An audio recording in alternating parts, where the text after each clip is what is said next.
नमस्कार। आज हम बात करने वाले हैं पृथ्वी के सबसे बड़े और अनमोल खजाने की, जैव विविधता। और ये सिर्फ अलग अलग तरह के जानवरों और पौधों की बात नहीं है। ये कहानी हमारे अपने वजूद से जुड़ी हुई है। तो चलिए समझते हैं कि ये आखिर है क्या और इससे बचाने इतना जरूरी क्यों है। चलिए एक मजेदार सवाल से शुरू करते हैं। जरा कल्पना कीजिए कि कोई एलियन पहली बार हमारी पृथ्वी पर आता है। हो सकता है हमारी ऊंची ऊंची इमारतें या हमारी टेक्नोलॉजी उसे उतना हैरान न करे। लेकिन एक चीज है जो उसे सच में हैरान कर देगी। वो है हमारे चारों ओर मौजूद जीवन की ये अविश्वसनीय, ये जबरदस्त विविधता। और ये विविधता कितनी बड़ी है इसका अंदाजा लगाना भी मुश्किल है। उदाहरण के लिए सिर्फ चींटियों को ही ले लीजिए। इनकी कोई एक या दो नहीं बल्कि लगभग 20,000 अलग अलग प्रजातियां हैं। और रुकिए, ये तो बस शुरुआत है। बीटल यानी भृंग की प्रजातियों का आंकड़ा तो 3 लाख से भी ज्यादा है।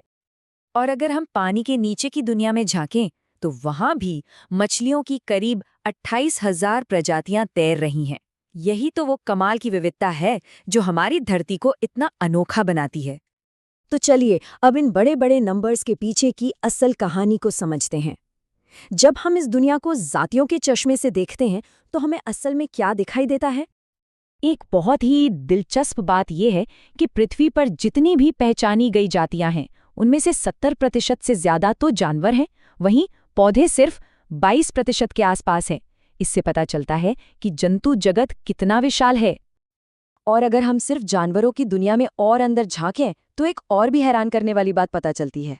पता है, हर 10 में से 7 जानवर असल में कीड़े मकोड़े हैं। सही में इस ग्रह पर सबसे कामयाब जीव तो यही हैं।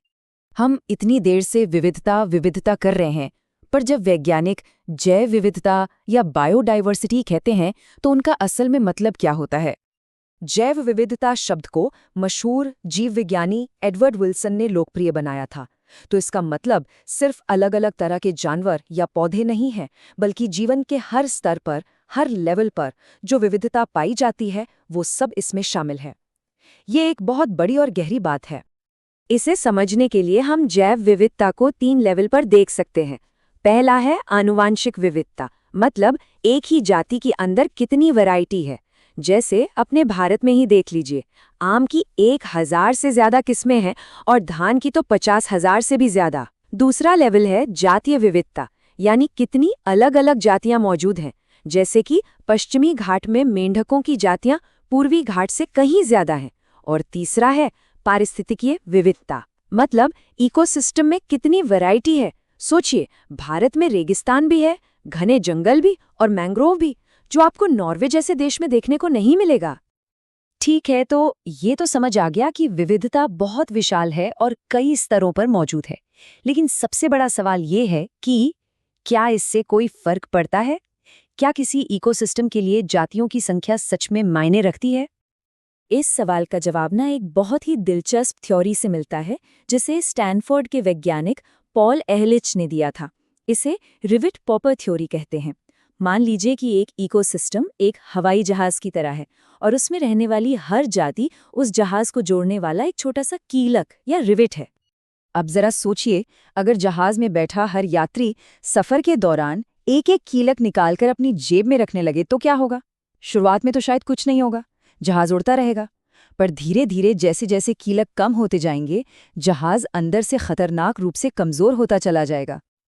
लेकिन यहाँ एक और बहुत जरूरी बात है कि कौन सा कीलक निकाला जा रहा है, इससे बहुत फर्क पड़ता है।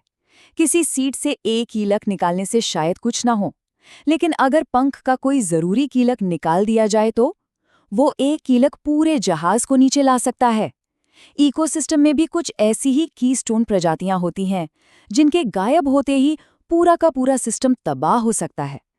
और दुख की बात यह है कि आज हम असल में यही कर रहे हैं। हम अपने इकोसिस्टम रूपी जहाज से एक एक करके कीलक निकालते जा रहे हैं। हमारी जैव विविधता आज एक ऐसे संकट का सामना कर रही है जैसा पहले कभी नहीं हुआ। आपको पता है, पृथ्वी के इतिहास में पहले भी 5 बार सामूहिक विलुप्ति यानी मैस एक्सटिंक्शन की घटनाएं हो चुकी हैं। लेकिन आज हम जिस छठी विलुप्ति के दौर से गुजर रहे हैं वो बिल्कुल अलग है, और फर्क है रफ्तार का। आज प्रजातियों के खत्म होने की रफ्तार इंसानों के आने से पहले के समय से 100 से 1000 गुना, जी हाँ, 100 से 1000 गुना ज्यादा तेज है।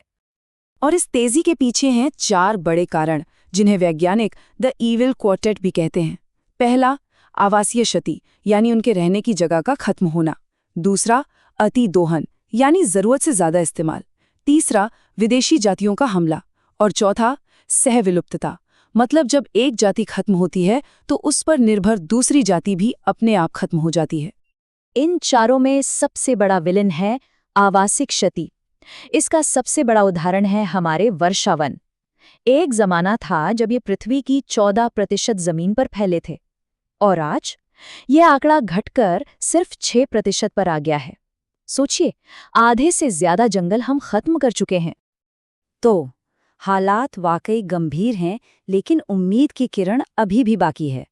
अब बात करते हैं समाधान की, यानी संरक्षण की। ये हमारी सबकी जिम्मेदारी है कि हम इस अनमोल विरासत को बचाएं। देखिए, संरक्षण के मोटे तौर पर 2 तरीके हैं। पहला है इन सीटू, जिसका मतलब है उसी जगह पर। इसमें हम पूरे के पूरे इकोसिस्टम को उसके अपने घर में ही सुरक्षा देते हैं। और दूसरा है एक्स सीटू, यानी उस जगह से बाहर। इसमें हम किसी खतरे में पड़ी जाति को उसके घर से निकालकर किसी सुरक्षित जगह पर बचाते हैं, जैसे कोई जू या बोटैनिकल गार्डन। और आपको जानकर अच्छा लगेगा कि भारत इन सिटू संरक्षण में बहुत अहम भूमिका निभा रहा है। दुनिया के 34 जैव विविधता हॉटस्पॉट्स में से 3 हमारे देश में हैं: पश्चिमी घाट और श्रीलंका, इंडो बर्मा और हिमालय। इसके अलावा हमारे यहाँ 90 national park, 448 wild life sanctuaries और सेक्रेड ग्रूव्स यानी पवित्र उपवन जैसी हमारी पुरानी परंपराएं भी हैं, जो सदियों से प्रकृति की रक्षा करती आ रही हैं। अब अगर एक्स सिटू संरक्षण की बात करें तो इसके सबसे आम उदाहरण तो जूलॉजिकल पार्क्स और बोटैनिकल गार्डन्स हैं। पर अब हमारे पास कुछ बहुत ही एडवांस तकनीकें भी हैं, जैसे क्रायो प्रिजर्वेशन। इसमें जानवरों के गैमीट्स को, मतलब उनके शुक्राणु या अंडाणु को, बेहद ठंडे तापमान पर भविष्य के लिए संभाल कर रखा जाता है। और ठीक इसी तरह पौधों के लिए सीड बैंक बनाए गए हैं। तो आखिर में एक सवाल सबके सोचने के लिए, अगर एक अकेली प्रजाति का भी अपना एक वजूद है, एक मूल्य है, तो फिर उन लाखों जातियों के प्रति हमारी क्या नैतिक जिम्मेदारी बनती है, जिनके साथ हम इस धरती को साझा करते हैं? इस पर सोचिएगा जरूर।